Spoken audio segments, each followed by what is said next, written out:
On est en pleine transition, soit vers une sagesse et une liberté d'autonomie, même énergétique, hein, donc de conscience, de culture et d'autonomie, ou on va sur un contrôle total et une maîtrise autoritaire du soleil. Donc autant vous dire que c'est une sacrée escroquerie, parce que le soleil, il est à tout le monde. Soit ils vont y arriver, la même équipe là qui veut pas lâcher le morceau, soit c'est vous qui, par intelligence ou par cœur, allez faire basculer le projet.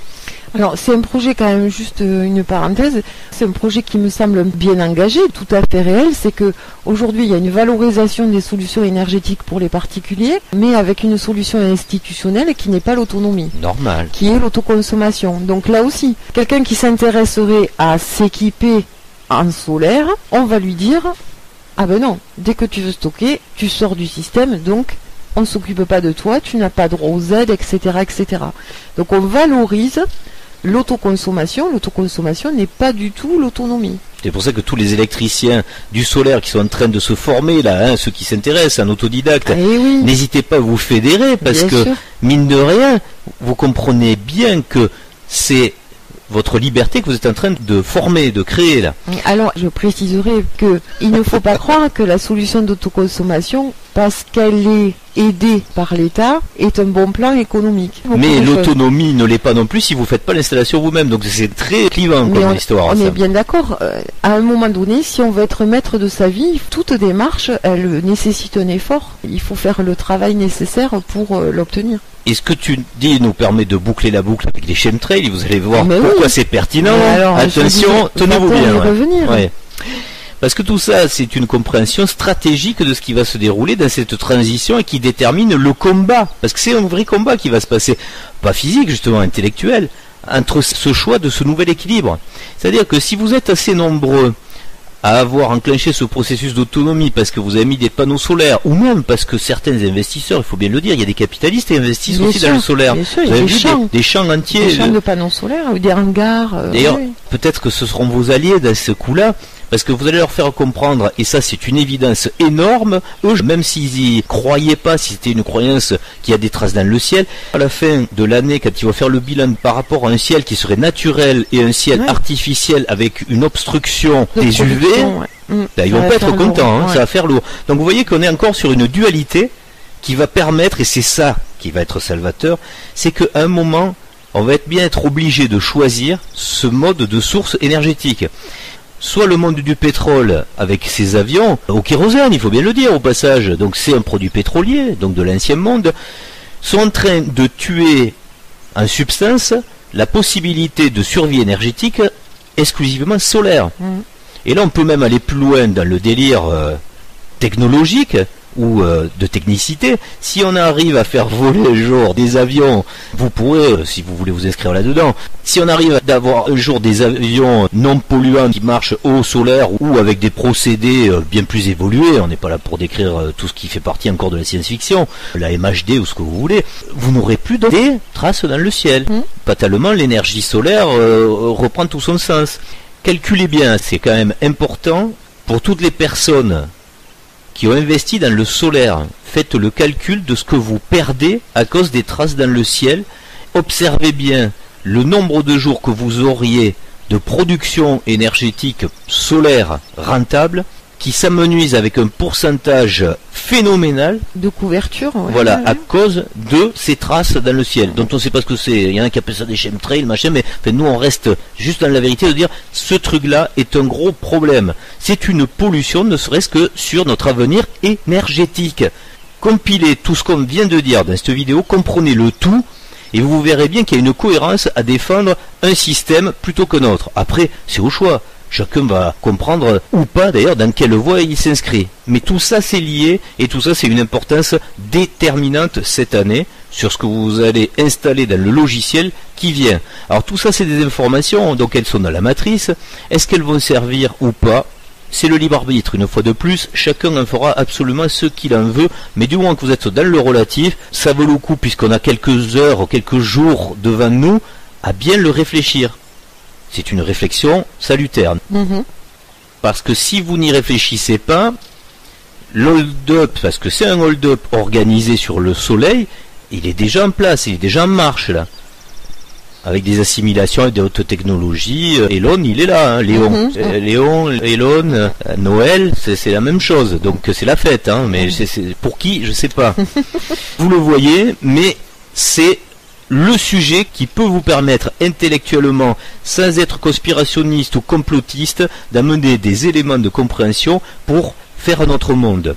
Et là, puisqu'on est enfin en mesure de relier le tout, vous aurez compris que ce chaos organisé également au niveau économique est aussi une chance pour ceux qui veulent s'orienter vers notre projet. Parce que à l'issue de cet électrochoc qu'on est en train de vivre, soit vous acceptez leur Bretton Woods, bis, terre, quadru, ce que vous voulez, parce qu'il y en a eu plein d'histoires, soit vous vous dites, mais non, mais justement, puisque tout ça, ça s'est cassé la figure, les bourses s'effondrent, le système économique capitaliste n'est pas viable, on va tout changer, et on s'empare justement de ce projet sur lequel on va construire une société nouvelle qui sera solaire. On parlera du côté spirituel juste après d'ailleurs, mais vous comprenez bien que c'est le moment déterminant. D'ailleurs, le président, c'est pas moi qui le dis, en a parlé. On peut aussi songer à tout changer. Demain, ce sera vraiment différent d'aujourd'hui. Le modèle, et même nationaliser des choses, etc. Jusque-là, tout ce qui s'est passé était à l'inverse. C'était une horreur. EDF, par exemple, qui était un bien commun, ce qu'on appelait à l'époque les PTT, télécommunications, la santé. Mais ça, c'est inconcevable d'avoir laissé ces domaines-là dans un domaine privé et du domaine spéculatif du capitalisme. C'est un bien commun qu'on ne peut pas exploiter. Là aussi, tout ça, donc vous pouvez revenir en arrière et reprendre une cohérence. Soit vous êtes assez nombreux pour pouvoir le défendre, et c'est un nouveau projet où par exemple, il n'y aura plus à l'INPI ou dans d'autres organismes de dépôt de brevets, une personne qui va s'accaparer quelque chose. À un moment, si vous fabriquez des onduleurs, si vous fabriquez des panneaux solaires, des batteries de nouvelle génération, il va pas falloir que ça rapporte à un type. C'est fini tout ça, là. On passe sur un monde différent. Donc c'est le collectif. Parce que si tout le monde veut s'en sortir dans un projet cohérent... C'est ça l'ère du voilà, verso. Non, là c'est le verso. Le verso, c'est complètement ça. Le verso, c'est l'individu. C'est pas le ver solitaire. Hein. C'est le collectif. C'est-à-dire que la richesse qu'un individu peut avoir, elle est plus dans ce que ça lui rapporte. Elle est dans la contribution à la collectivité, parce que la personne est suffisamment évoluée pour comprendre que si tout le monde est heureux, si tout le monde en a assez, tout le monde se porte bien. Qu'il faut pas qu'il y en ait qui ait trop, parce que celui qui a trop, c'est un voleur. C'est un voleur par rapport aux petits qu'il exploite, mais c'est aussi un voleur de ressources à la planète. Je veux bien qu'il y ait des gens qui aient l'autorisation de déverser des produits qui sont des poisons pour cultiver des choses et faire de la rentabilité. Sauf que les nappes phréatiques et l'eau qu'on boit tous, elle est juste dessous. Donc il n'est pas normal que quelqu'un empoisonne une population pour se faire du pognon et qui n'assume pas les choses une fois que les conséquences seront là. Parce que quand les conséquences seront là, quand il faudra traiter ce déséquilibre-là, quand les maladies liées à ça vont se manifester, c'est pas cette personne-là qui va payer, c'est nous tous. Donc c'est ce modèle-là qu'on va choisir de continuer ou de dire on n'en veut plus. On veut que chaque décision profite au collectif, et à partir du moment où il n'y a pas suffisamment de profit du collectif et non pas d'un individu, eh bien on n'en veut pas. C'est vraiment le moment de cette bascule. Que soit on peut s'en emparer, et il faut le signaler au passage, pendant cet effondrement économique mondial, la France est un atout extraordinaire. Elle a tous les éléments culturels et sociétaux pour pouvoir faire cette transition et pouvoir peut-être l'impulser au monde. Pourquoi ?